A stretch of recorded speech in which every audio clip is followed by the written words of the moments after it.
Hey everyone, my friends, this is Waller here. Today I'm going to show you how to download derivative shaders in Minecraft.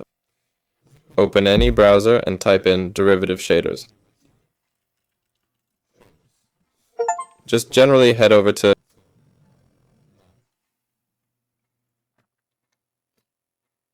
CurseForge, yeah?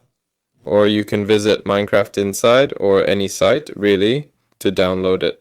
Okay, for this we'll also need Minecraft with Optifine. Definitely. We need to download this shader for the version we want. Drag it onto your desktop. Open start, type run, then type %appdata%. Click OK. Open your Minecraft folder.